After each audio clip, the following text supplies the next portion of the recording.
A publication that highlights findings on the impact of business activities in the extractive sector on human rights has been revealed to the public.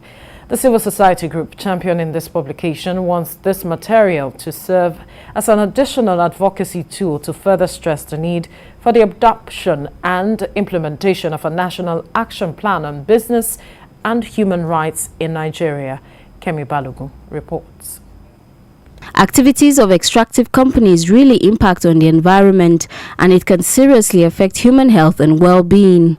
One of the most common human rights issues is the lack of access to clean water due to contamination through the use of poisonous materials in mining or oil exploration. Other issues include increase in air and noise pollution. All these add up to the loss of livelihood and effective living. Areas within the Niger Delta region have been at the receiving end of most of these problems and continues to raise concern about the need for an urgent cleanup.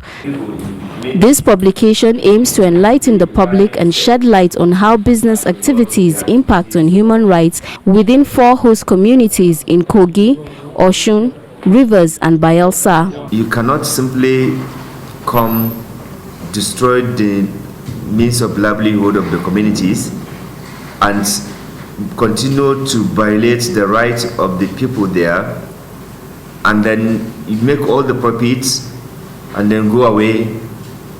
I think the injustice is just too much. This civil society group also wants to ensure that companies and businesses put in place environmental mitigation measures that will be effective remedies to limit environmental consequences that impact the human rights of workers and communities.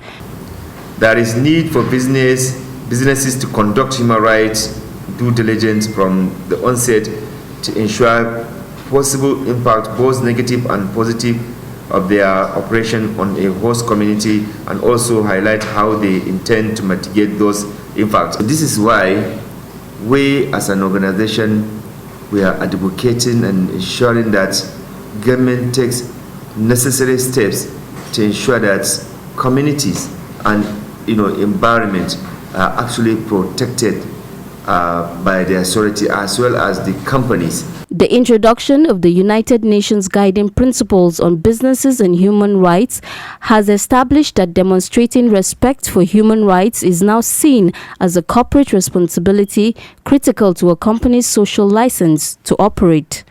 Kemi Balogun, TVC News, Abuja.